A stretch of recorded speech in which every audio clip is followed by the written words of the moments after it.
Ok, muchas gracias. Pueden sentarse. Bueno, es un fin de semana con festivo después de muchos días, especialmente para nosotros como colombianos. Ya estamos acostumbrados que nos mandan 2 festivos por mes y pasa un mes y no hay festivo y ya uno dice, uy, como que me siento en Europa, ¿cierto? Estaba pensando esta semana y no sé si ustedes tienen la misma sensación, que Judas ya llega a un punto en el que se vuelve como, ok, ¿sigues hablando de lo mismo? Y fácilmente uno puede llegar a ese punto en donde dice, ok, ya está bien, ¿cierto? Creo que ya nos ha dado demasiado palo o ya has hablado demasiado de lo mismo. Pero siento que hoy estamos llegando a las últimas características que hace Judas respecto al perfil de estas personas que él ha estado señalando. Y siento que una de las razones, o quizás la razón por la que él es tan insistente y tan reiterado y tan preciso con este tema del juicio, es porque cuando uno mira todo lo que Judas ha estado tratando de decirle a la iglesia, una de las tantas cosas que ignoran estas personas que no tienen temor por Dios es eso mismo, es el juicio.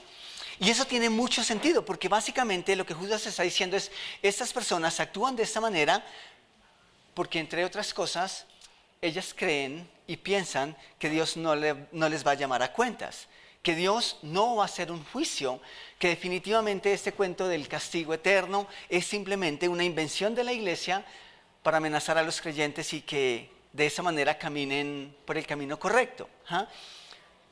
Y hay iglesias y hay personas, y conozco personas que usan esa estrategia para que la iglesia y para que las ovejitas estén juiciosas.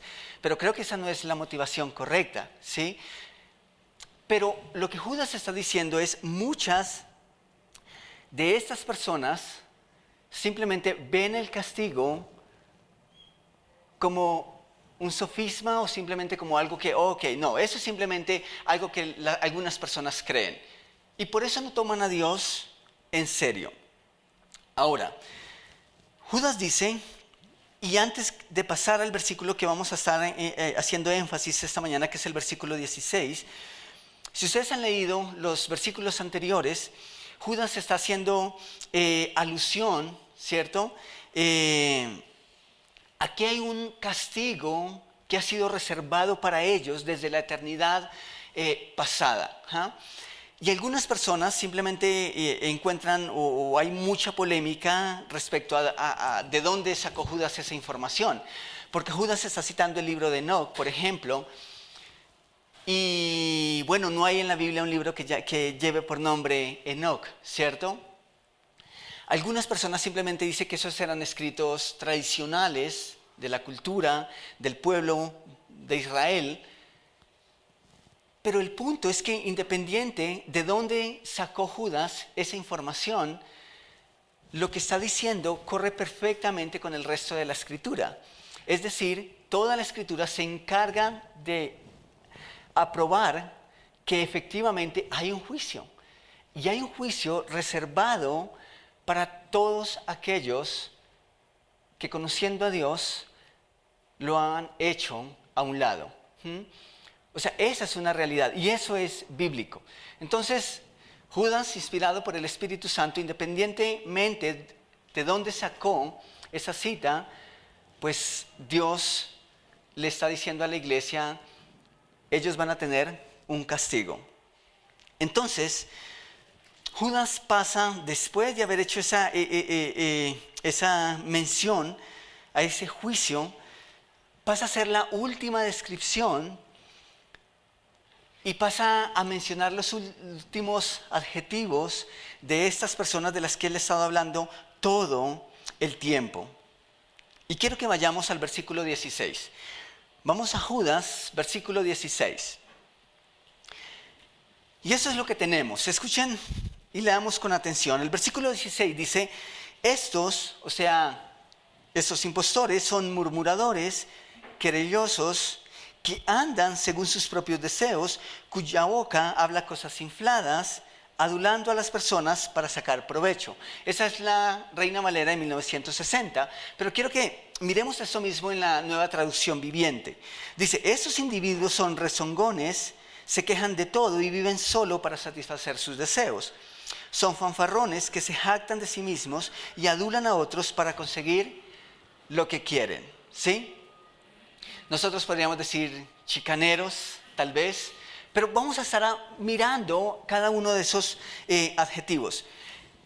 Y esta semana apenas veía y lograba ver, y creo que son las cosas que Dios hace y le doy muchas gracias a Dios por eso, porque tal vez para algunas personas esas cosas o esos detalles saltan a la vista, pero es la primera vez de muchas veces que he tenido la oportunidad de pasar por estos textos y entender que esas últimas características obedecen a algo puntual, algo que es muy especial. Y Judas toma este versículo y son las últimas características de estas personas y alude a todo lo que tiene que ver con nuestra lengua, todo lo que tiene que ver con nuestra boca. Y es interesante porque ustedes recordarán que nosotros venimos de unos textos, unos versículos en donde Judas habla cosas muy fuertes, en donde Judas dice, mira, están cauterizados, simplemente son insensibles, son egoístas, son manchas en nuestras celebraciones, son como arrecifes, esas rocas que pueden hacer que los viajeros se desvíen. Dice que son como fieras olas u ondas del mar que producen mucho ruido. Incluso las compara a esas estrellas errantes o simplemente efímeras que producen un destello de luz que llama mucho la atención pero que luego desaparece. Y Judas está hablando de cosas que son muy extravagantes incluso, que son muy evidentes, que fácilmente nosotros las notamos. Pero ese último texto en donde él dedica a describir las acciones de estas personas, está hablando de algo que es mucho más sutil. Está hablando de las cosas que decimos. Y que decimos de unas maneras muy específicas. Incluso de unas maneras que comparadas con las olas del mar, wow, no producen nada de ruido, pero que hacen daño y que son tan dañinas, incluso más que una fiera onda u ola del mar. Eso es interesante. Todas estas cosas, finalmente, si nosotros vemos a la luz de otros textos y otros versículos, pues simplemente tienen que ver con lo que hay en el corazón. Todas estas cosas terminan siendo un reflejo de lo que hay en el interior. Entonces, ¿cuáles son esas últimas características que Judas señala? Son murmuradores, es decir, murmuración, luego viene la queja, la inconformidad, luego vienen cosas infladas y por último vienen las adulaciones o simplemente las personas que viven de lisonjas o simplemente les gusta lisonjear. Ahora, todo esto, como ya lo mencioné, está asociado con la boca, con la lengua. Y simplemente quiero tomar unos textos de otros autores bíblicos para que nosotros miremos cómo se refieren ellos a este tema de la lengua. Quiero que vayamos a Santiago, que a propósito es hermano de Judas, esto es de familia. Y miramos Santiago capítulo 3, versículos 1 al 6. Santiago 3, versículos 1 al 6. El versículo 1 dice, hermanos míos, no os hagáis maestros muchos de vosotros, sabiendo que recibiremos mayor condenación. Seguramente habían algunas personas que se estaban jactando. Versículo 2 dice, porque todos ofendemos muchas veces. Si alguno no ofende en palabra, este es varón perfecto, capaz también de refrenar todo el cuerpo. ¿Por qué esa aclaración? Porque una de las formas más fácil en que podemos equivocarnos es a través de lo que decimos, ¿sí? Esas palabritas que se sueltan, esas palabritas que ya están de una u otra forma predeterminadas en nuestra mente, simplemente salen a la mínima, al mínimo incentivo, ¿cierto? Entonces Santiago dice, si alguno no ofende de palabra, wow, ese es un varón perfecto, capaz también de refrenar todo el cuerpo. Y noten lo que dice y las analogías que Santiago está haciendo. Dice, he aquí, nosotros ponemos freno en la boca de los caballos para que nos obedezcan y dirigimos así todo su cuerpo. Los que han tenido la oportunidad o los que hemos tenido la oportunidad de montar un caballo, sabemos eso perfectamente, ¿sí? No es lo mismo colocar un bozal a simplemente colocar un cabestro, ¿sí? Son dos cosas diferentes y el cabestro tiene esa particularidad, ¿sí? De molestar y de incluso lastimar para que simplemente el caballo, el pobre animalito, ¿cierto? Vaya. Bueno, creo que lo que Santiago está diciendo es, ok, deberían haber un aparato de esos mismos para nosotros, ¿sí? Que ojalá nos pudiese funcionar. El versículo 4 dice, mirad también las naves. Y tal vez se está refiriendo a un barco que es muy grande, pero seguramente también se está refiriendo, adelantándose a lo que pudiera ser un avión en nuestro tiempo. Y él dice, mirad también las naves, aunque tan grandes y llevadas de impetuosos vientos, son gobernadas con un muy pequeño timón por donde el que las gobierna quiere.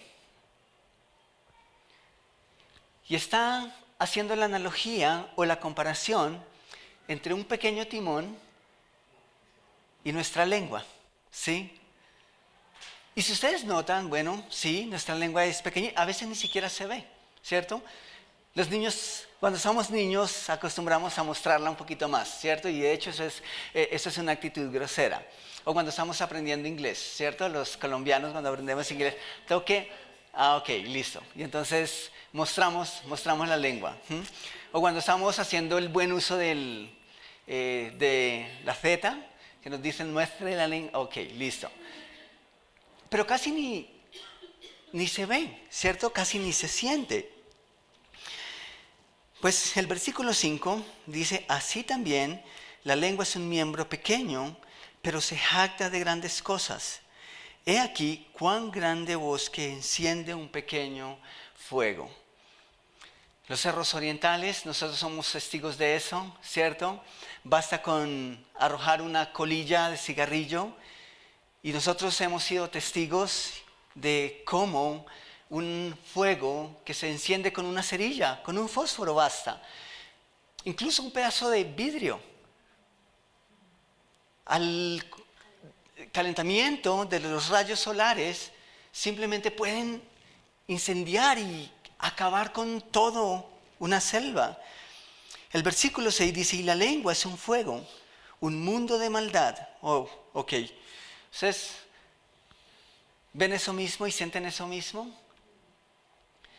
Pues es lo que potencialmente hay en cada uno de nosotros a través de un miembro tan pequeño como lo es la lengua. Y luego dice, la lengua está puesta entre nuestros miembros y contamina todo el cuerpo e inflama la rueda de la creación y ella misma es inflada por el infierno. ¡Wow! Eso es la lengua. Los últimos 15 días hemos estado viendo con los chicos. Y esto es interesante porque estamos hablando de otro miembro que sale a relucir aquí también y es el corazón, ¿cierto? Y la sociedad nos ha dicho, mira dentro de ti, encuéntrate a ti mismo, escucha tu corazón, ¿cierto? Eso es lo que nos dicen.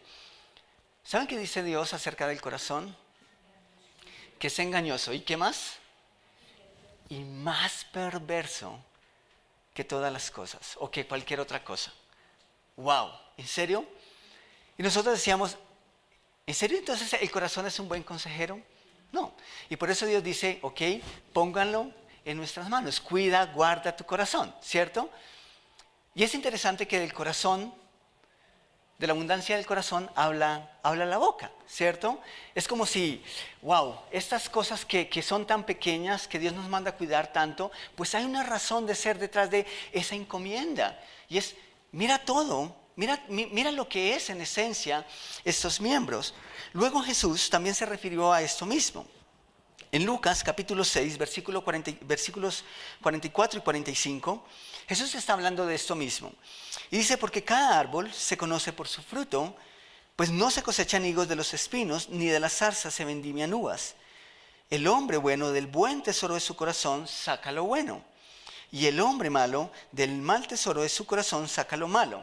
Y esta es una frase que nosotros tal vez hemos escuchado muchas veces. Con esto yo crecí en la vida espiritual, y dice, porque de la abundancia del corazón habla la boca, ¿sí? Con lo que está lo que está llenando nuestro corazón, normalmente es lo que sale. Por eso decimos que con la boca podemos maldecir, pero también podemos bendecir de acuerdo a lo que está llenando nuestro corazón. Entonces, habiendo dicho eso, de regreso a Judas, quiero que volvamos allá, al versículo 16, y empecemos a analizar cada uno de estos adjetivos. Y el primer adjetivo que nosotros vemos ahí es que son murmuradores. ¿Y ustedes recuerdan cuáles fueron de los primeros ejemplos que Judas citó? ¿Recuerdan ustedes esa primera trilogía o esa primera triada que Judas puso como ejemplo de apóstatas del pasado? ¿Recuerdan los que salieron? ¿Qué hicieron? Murmuraron, ¿cierto? Y ahí en esa misma triada está Coré y está Balán, pero hacemos especialmente énfasis en los que salieron de Egipto. ¿Por qué? Porque toda esa generación murmuró no solo una vez, sino muchas veces, al punto que Dios dijo, ustedes no van a entrar a la tierra prometida y van a morir simplemente camino en el desierto, caminando por el desierto. Pero el gran pecado de ellos fue que murmuraron, ¿cierto? En repetidas ocasiones. ¿Y saben yo qué pienso? Bueno, la murmuración de una u otra forma tiene que ver con nuestras inconformidades, con algo que de pronto nos aqueja. Pero digamos que la murmuración o la inconformidad como tal no es el problema, ¿cierto? Porque es apenas natural que en medio de una sociedad y en medio de una comunidad en donde somos personas independientes, que pensamos y sentimos diferente, pues es apenas normal que haya un par o unas cuantas cosas con las que de pronto no estamos de acuerdo, ¿cierto? El problema con la murmuración es que primero no, o mejor rompe o no sigue el parámetro establecido por Dios, que es el de ir directamente a la persona, ¿sí? Y cuando hablamos de murmuración, tiene que ver con esas cosas que se dicen cuando la otra persona o cuando las personas implicadas no están, ¿sí? Esa es la característica predominante de la murmuración. Eso fue lo que hizo esa generación en el desierto. Pero ¿saben algo que me parece interesante? Es que esa murmuración fue creciendo y cada vez se hizo mucho más fuerte, al punto que la murmuración se convirtió en un estilo de vida. Porque aunque está bien que yo no esté de acuerdo con algunas cosas,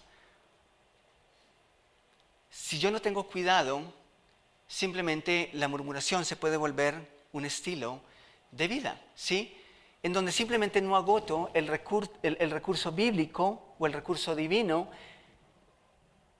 y simplemente voy hablándolo en otros escenarios.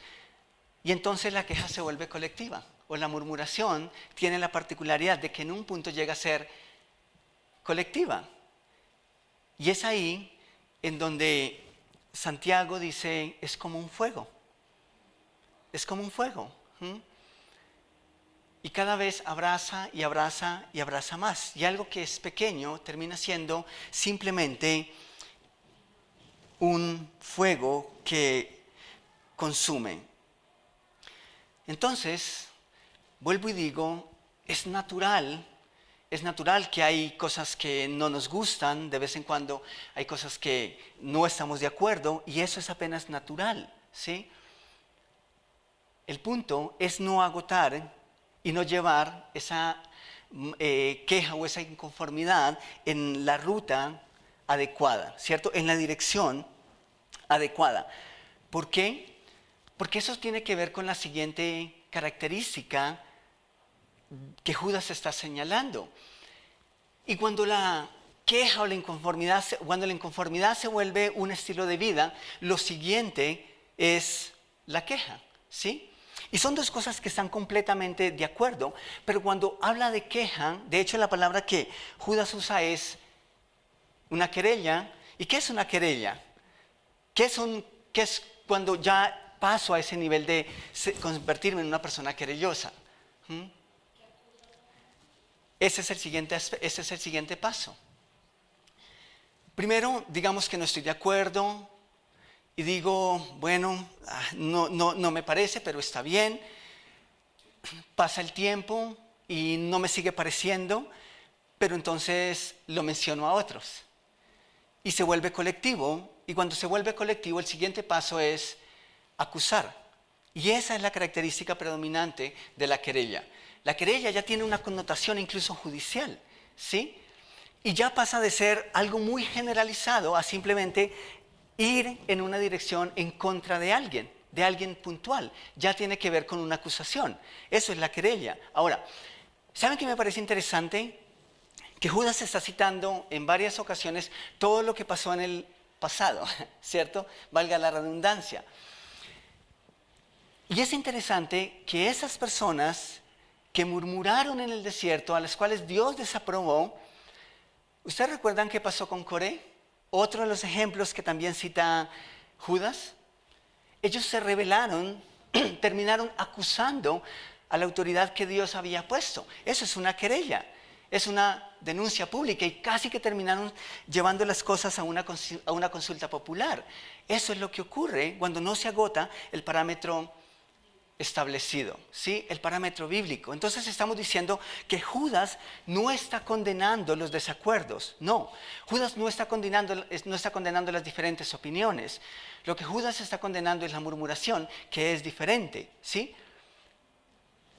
Y cuando esa murmuración no se trata, no se corrige, pues entonces el segundo paso es una queja, es una acusación ya directa.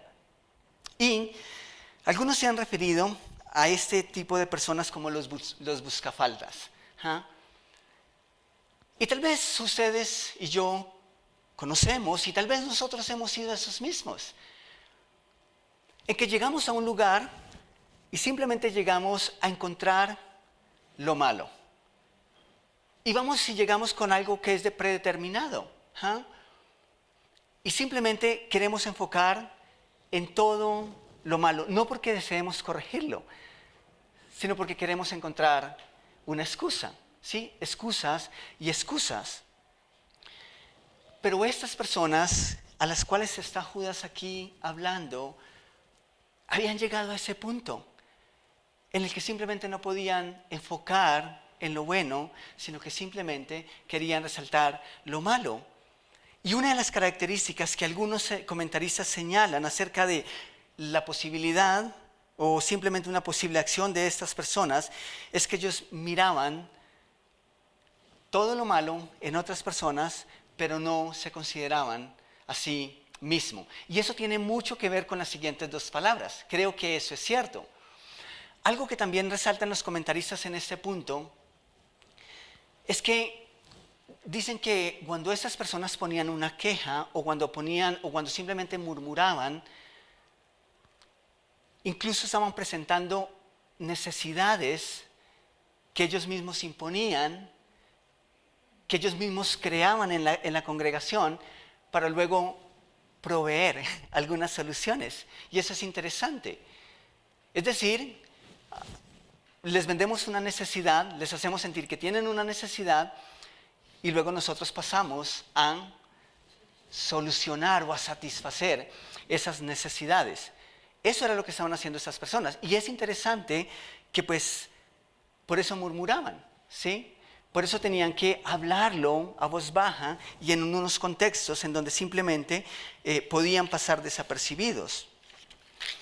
Entonces, están inconformes, hablan bajo, cuando expresan su inconformidad, pues eso ya es un problema, porque estamos hablando de que simplemente habían contagiado a otras personas. ¿Recuerdan lo que hablamos en la academia? La queja es contagiosa, ¿sí? Eso es algo que contagia demasiado.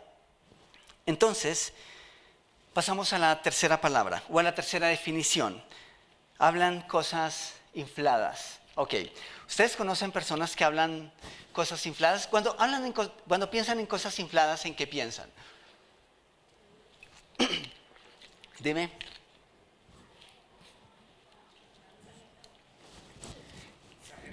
Ajá, ok, exageran. ¿Qué más? Lo hacen sentir tan bien a uno que uno no sabe si lo están insultando, si lo están amando, si le están diciendo Puedes, puede ser, aunque de pronto esa va un poquitico más del lado de la adulación. ¿Ustedes conocen personas chicaneras? No sé cómo le llaman en Venezuela, ¿sí? A las personas que les gusta hablar de sí mismo y entonces no dicen, ese es mi carro, sino, ¿ya vieron el carro que me compré? ¿Saben cuánto me costó? Tengo un amigo que dice, una vez fuimos obviamente lo dice molestando, ¿sí? Dice cosas como, es que la otra vez que logramos ir a París y estábamos en ¿yo sí te he contado? ¿Sí te he contado que fui a París? ¿No te había contado que fui a París? No, pues venga, y es molestando, ¿sí? Pero para nosotros, los colombianos, una persona chicanera es eso, una persona que le gusta hacer alarde de lo que es y peor aún, de lo que no es. ¿Sí? ¿Por qué? Porque todo lo lleva mucho más allá de lo que es. Simplemente lo infla. ¿Sí? ¿Cómo le dicen en Venezuela a esas personas? Ok, bueno, algo nuevo para nosotros. Aguajero, ok.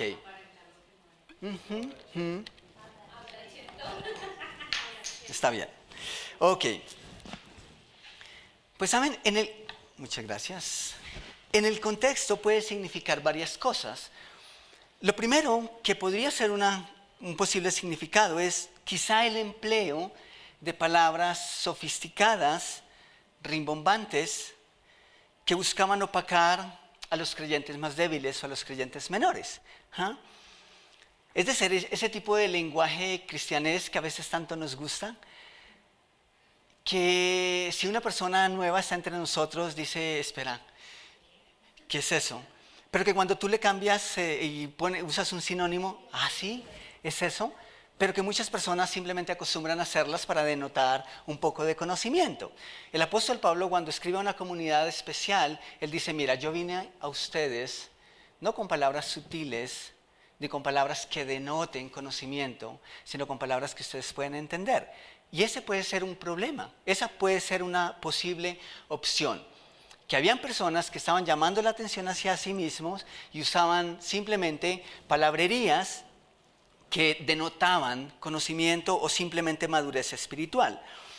Otra posible respuesta o definición puede ser también que se tratara de cosas y simplemente altanería, ¿sí?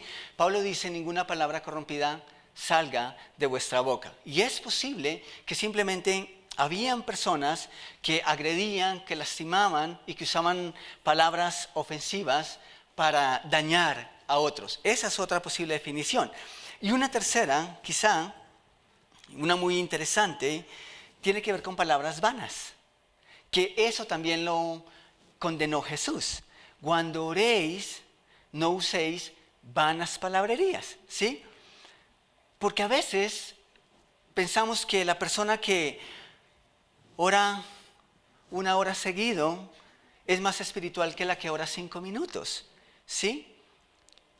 Y algunas personas en el tiempo de Jesús lo hacían para denotar madurez espiritual y para parecer espirituales. Y tal vez sí, usaban palabras sofisticadas para parecer espirituales. Pero, ¿recuerdan el ejemplo de hace 8 días, la espuma? ¿Qué contiene la espuma? Nada.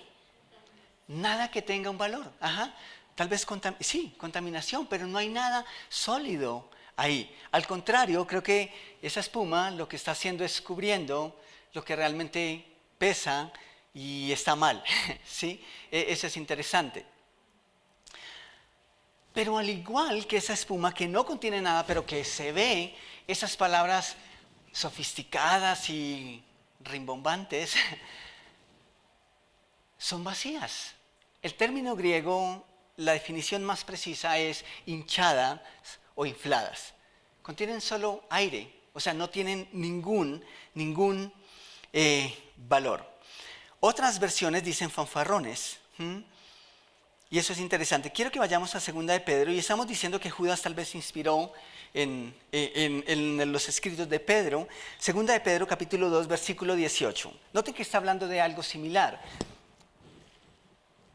El versículo 18 dice, pues hablando palabras infladas y ¿qué? Vanas, que no contienen nada. Que no contienen nada primero porque no salen del corazón. Segundo, porque tienen una mala intención. Tercero, porque no son ciertas. Dice, hablando palabras infladas y vanas, ¿qué? Seducen. Y eso es interesante. Porque si hacen uso o emplean esas palabrerías, es porque de una u otra forma tienen fruto y tienen una implicación en aquellas personas que las están escuchando. Dice, seducen con concupiscencias de la carne y disoluciones a los que verdaderamente habían huido de los que viven en error. O sea, estas personas cumplen de una u otra forma con su cometido, ¿sí? Con sus propósitos. Tal vez hay gente que termina creyendo, ¿sí? Tal vez hay gente que termina siendo engañada por todo esto que aparentan ser. Y por último, la última definición que él usa es aduladores. Adulan a las personas para sacar provecho. Dicen lo que necesitan decir y lo que la gente necesita escuchar y quiere escuchar para salirse con la suya. ¿Sí? Eso es lo que hacen. Y esta semana, pensando en eso, recordaba que de niño me gustaba mucho escribir, me gustaba leer, pero me gustaba mucho escribir. Y creo que perdí la cuenta de cuántas veces transcribí una de mis, ahora no sé si es una fábula, una de mis fábulas favoritas, ¿sí? Y yo no sé cuántas veces la escribí en mi cuaderno y casi que me la aprendí de memoria.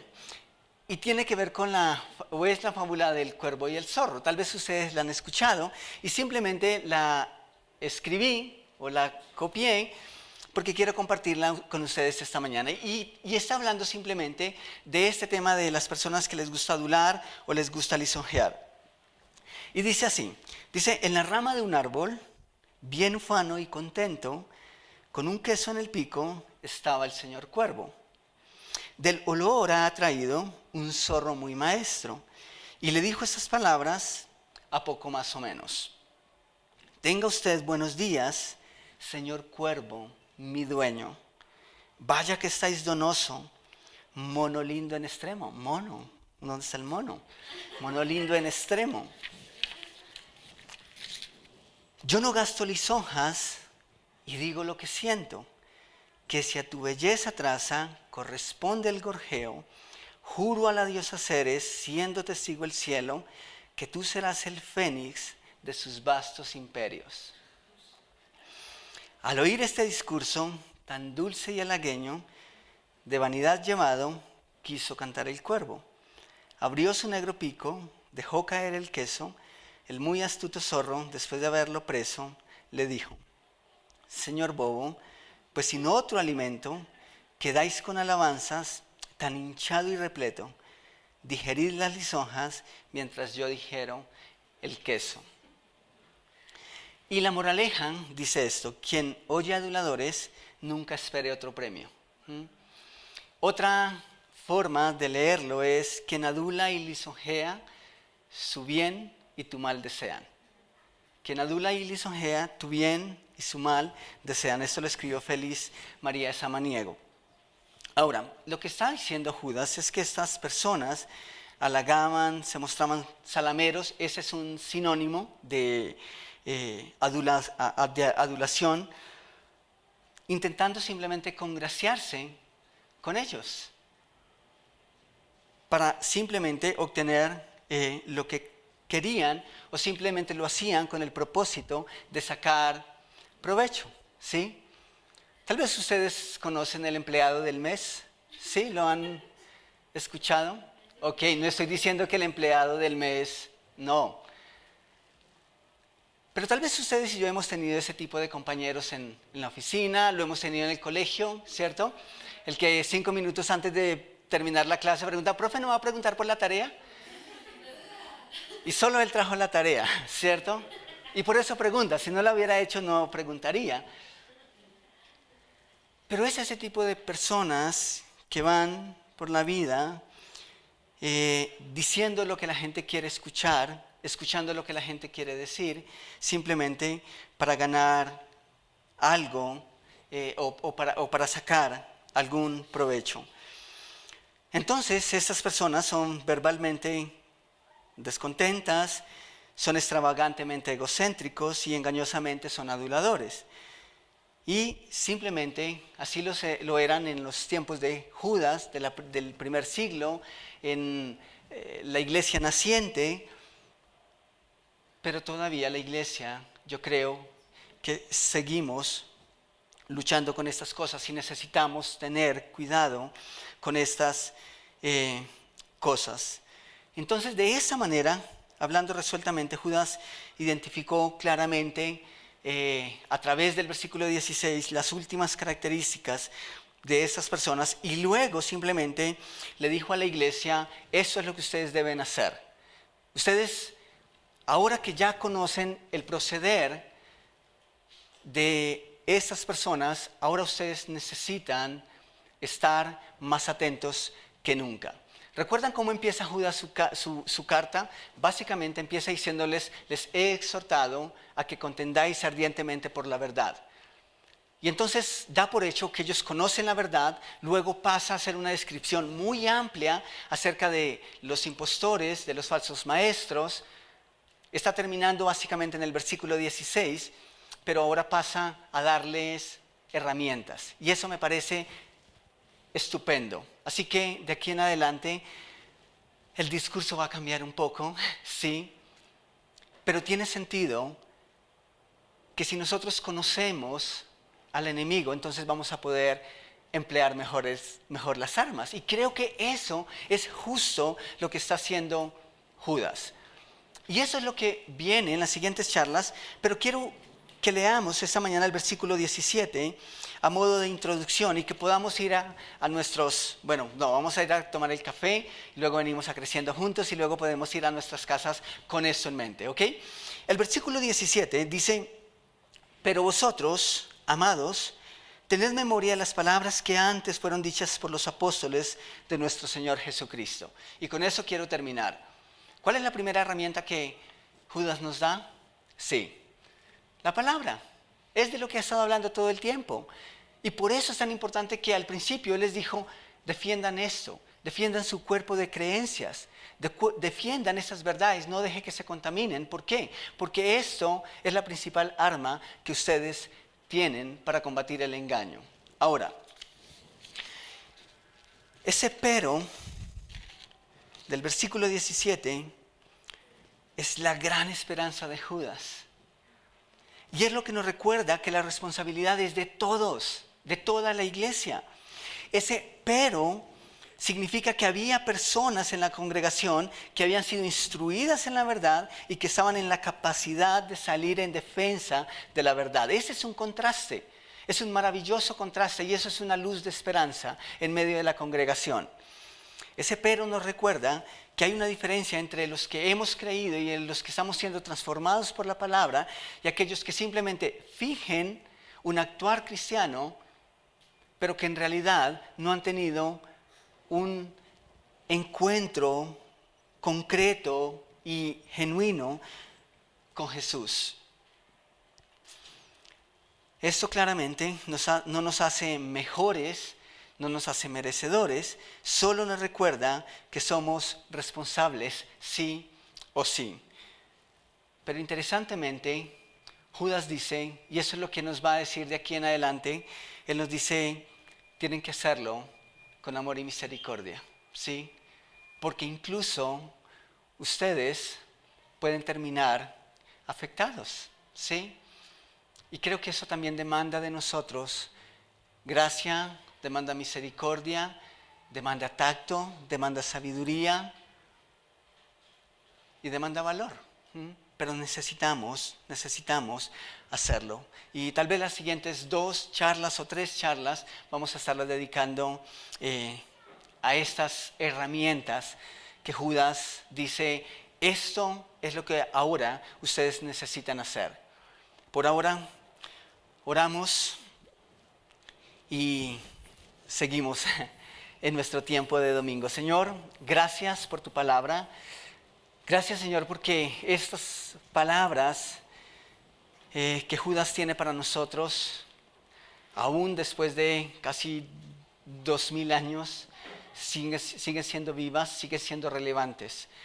No como algunos piensan que simplemente están obsoletas y que debemos dejarlas a un lado porque no conducen al amor ni a la unidad. Creo que es todo lo contrario.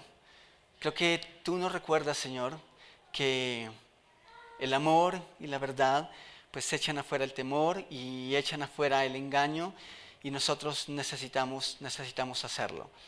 Pero Rey, también somos conscientes y sabemos que en esa lucha nosotros podemos terminar peleando en nuestras propias fuerzas, en nuestro propio conocimiento, y eso no nos haría diferentes a las personas que están siendo engañadas, pero también a aquellos que directamente engañan sin ningún temor.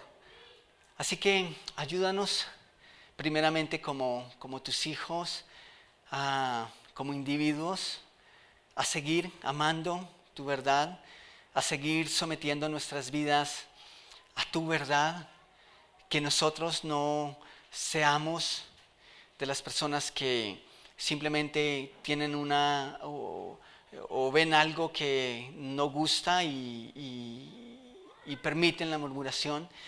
Que nosotros no seamos, Señor, de los que simplemente hacemos de la queja una constante que se vuelve un hábito. Que nosotros no somos, Señor, de esos que hablan más de la cuenta. Que nosotros, Señor, no somos de esos que adulamos simplemente buscando sacar provecho, o simplemente callamos o no decimos lo que pensamos para pensar que de esa manera no ocasionamos problemas. Creo que esa es otra forma de adular, cuando simplemente no digo lo que es. Puede ser que soy tan maravillosamente hablando, o puede ser que sea tan sutilmente callando, pero las dos creo que son una forma de adular, y yo te ruego que nosotros simplemente tenemos tu carácter en esta área de nuestra vida, que en amor y en verdad decimos lo que tenemos que decir, Señor. Gracias por tu palabra, por cada uno de mis hermanos y por las personas que en algún momento van a ver esta charla. Te ruego que así sea y que sea bueno también para ellos, Rey. En tu nombre, amén y amén. Ok, bueno, rápidamente tenemos, esa es una buena pregunta. No pregunté a Viviana si había maná esta semana, en la Semana Santa. Bueno, creo que tenemos tiempo para eso, ¿cierto? Pero por ahora, el viernes tenemos maná común y corriente. Recuerden que no estamos ya recibiendo chicos. Sí hay voluntarios, sí hay personas que quieren saber más de eso, que se quieren involucrar, sí pueden hacerlo. ¿Qué más tenemos? Tenemos la zona, sábados 3:30 de la tarde, para chicos entre 12 y 17 años. Aquí estamos sábado a sábado. ¿Qué más sigue? Bautismos, tenemos bautismos. Ya estamos preparando la agüita, creo que no van a tener agua caliente todavía, pero bueno, esperamos que de aquí a allá el clima cambie un poquito.